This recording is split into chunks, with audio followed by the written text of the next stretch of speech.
On a avec nous M. Serge Monod. Bonjour, Serge.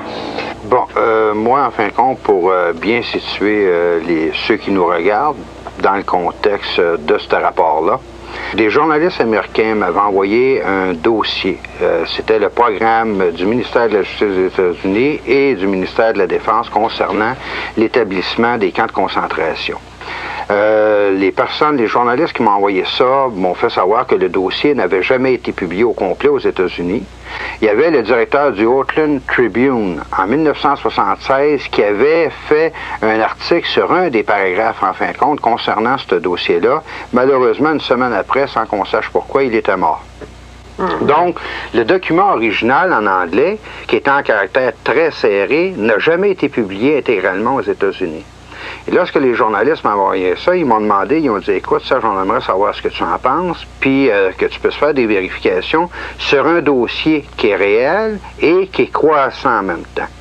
J'ai fait des recherches, j'ai appelé à plusieurs endroits à travers les États-Unis et en Australie. J'ai reçu d'autres documents, soit d'ordre économique ou dans d'autres domaines, au niveau militaire, policier et autres, et qui m'ont confirmé qu'effectivement, non seulement il y avait un programme d'établissement de camps de concentration, mais que celui-ci était beaucoup plus élaboré que le document original le laissait croire au départ. La façon que ça a été organisé, ça passe inaperçu, dans le sens que la majeure partie de ces camps-là sont situés soit à proximité ou à l'intérieur de bases militaires américaines, mais ce qui est quand même bizarre, comme celle qui se trouve en Floride, c'est que dans une base militaire, dans une prison militaire, on retrouve des prisonniers de droit commun au niveau civil. Et après avoir fait des recherches dans différents camps, y compris en Alaska, on a fini par découvrir qu'on maintenait un nombre très limité de prisonniers civils pour tenir les camps d'activité, mais que certains de ces camps-là pouvaient contenir jusqu'à 100 000 prisonniers et plus à l'heure actuelle. On a des rapports que sur l'entraînement, ce qui va sûrement surprendre des gens, l'entraînement de troupes militaires soviétiques, coréennes, de Mongolie, d'anciennes régions du bloc de l'Est sur la frontière du Mexique, sous le couvercle des Nations Unies.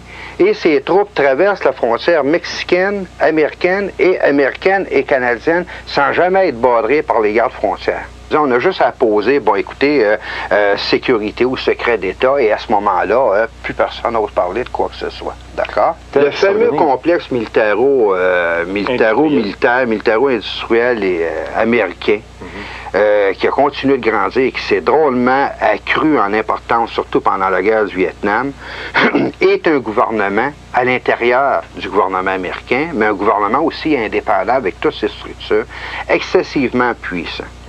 Il est à remarquer qu'on est en train, en même temps à l'heure actuelle aux États-Unis, de mettre sur pied ce qu'on appelle une force de police nationale tout à fait spéciale, dont, d'après les sources d'information que j'ai, les uniformes sont noirs, les chars d'assaut sont noirs, les hélicoptères sont noirs, tout l'équipement est noir d'un bout à l'autre avec des sigles rouges dont j'attends des copies.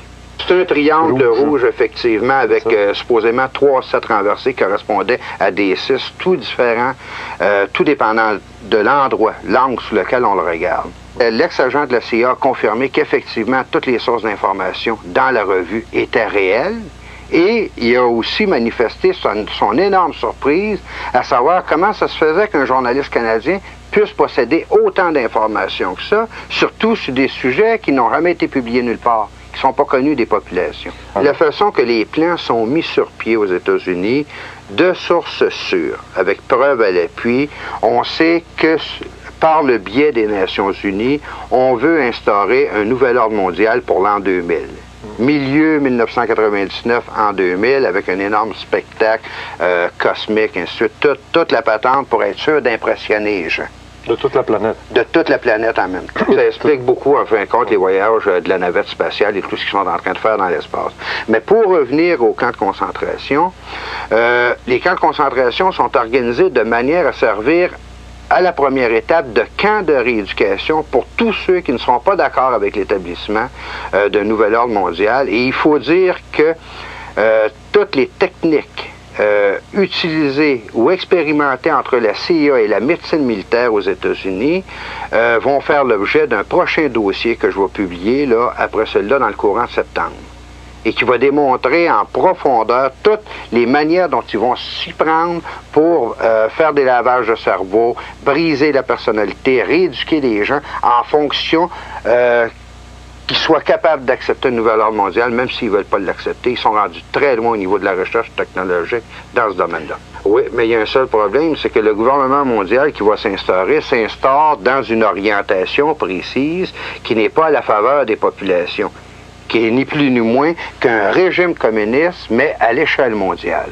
Une dictature. Une dictature beaucoup plus poussée que celle qui existait avec Hitler. Hitler est un enfant d'école à côté de ce qu'on veut instaurer à l'échelle planétaire. Donc, Hitler était un terrain d'essai, en fait. Ouais, un terrain d'expérimentation, de la même manière, comme j'en ai déjà parlé, que l'URSS a été un terrain d'expérimentation à bien des niveaux pour ces personnes-là au niveau international. Écoutez, vous avez fait quelque chose sur les camps de concentration de la Deuxième Guerre. J'ai dit, j'aurais souhaité faire quelque chose de semblable, mais j'ai dit, ça concerne plutôt les années 90. Là, j'avais des bizarres de réactions devant moi. Ouais. D'après ce que j'ai su, c'est un état de choc général à beaucoup d'endroits.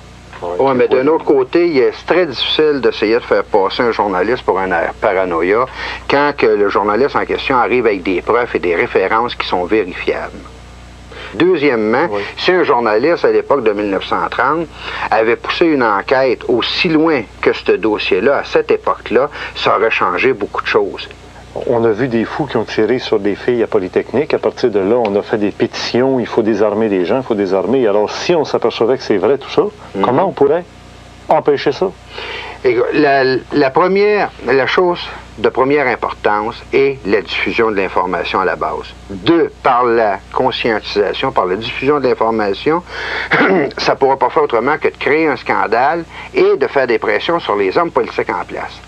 À forcer, malgré eux autres, les hommes politiques à parler de ces questions-là, il est sûr que ça va retarder des procédés qui sont en cours à l'heure actuelle.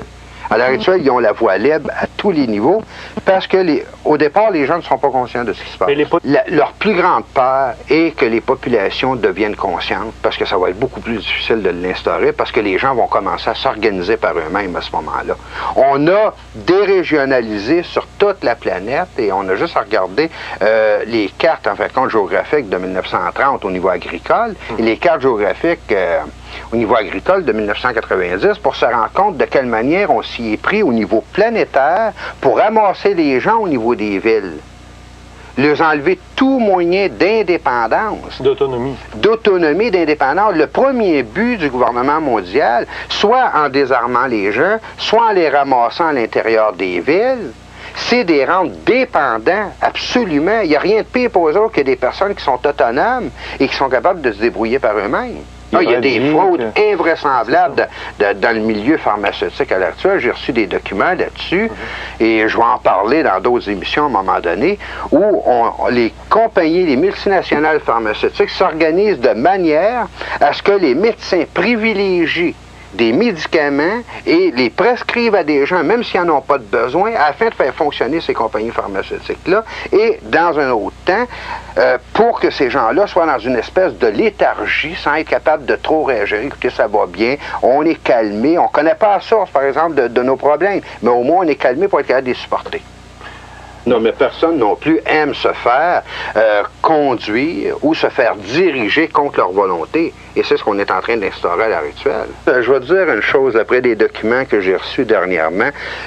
Juste au niveau de la famille, l'orientation du gouvernement mondial va permettre aux femmes et aux familles de pouvoir garder les enfants qu'ils vont enfanter, en autant que les parents vont leur donner une éducation et une orientation avec les principes d'un nouvel ordre mondial.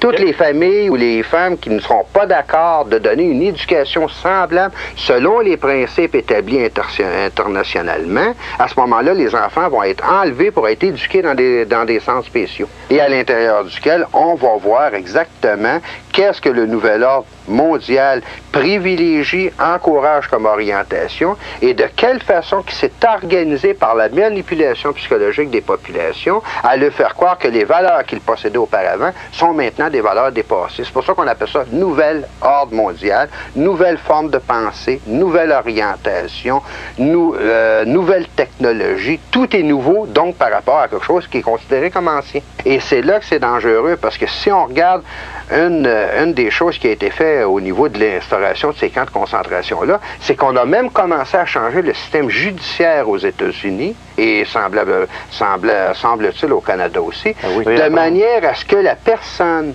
qui croira dans sa nationalité, qui sera nationaliste, va être considérée au niveau des nouvelles définitions comme une personne étant atteinte de troubles mentaux.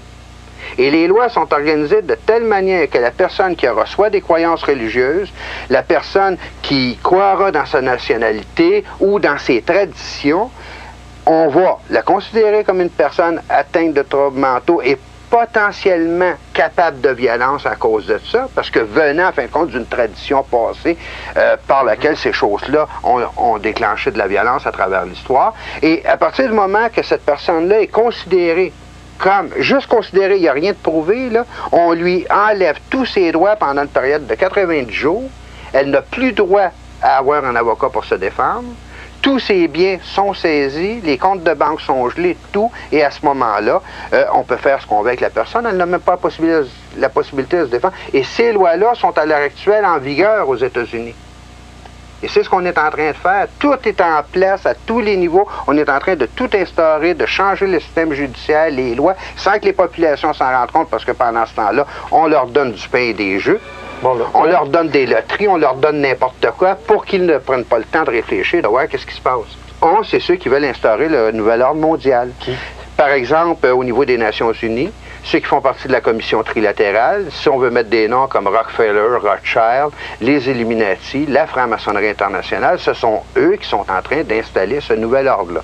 Il y a quand même deux sortes de francs-maçons. Il y a quand même ceux qui font partie de ce qu'on appelle le Grand Orient de France, et qui sont ceux qui ont pensé la Révolution française, les Illuminati, qui l'ont mis sur pied, qui ont mis sur pied le système communiste, qui ont mis sur pied le nazisme en Allemagne, et ceux qui font partie d'un franc-maçonnerie comme étant un club tout simplement social comme il y en existe au Québec. Les gens se rendent compte, ils ont des pique-niques de fin de semaine, des choses, il n'y a rien de dangereux dans ces loges-là au Québec. On ne parle pas de la même chose, là, sur lequel je vais donner une conférence demain là, à Saint-Sauveur, et qui porte sur les nouvelles technologies développées entre la CIA et les forces militaires américaines pour le contrôle direct des individus, indépendamment de leur volonté.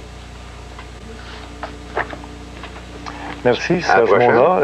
J'espère que vous serez toujours vivant. J'espère moi aussi.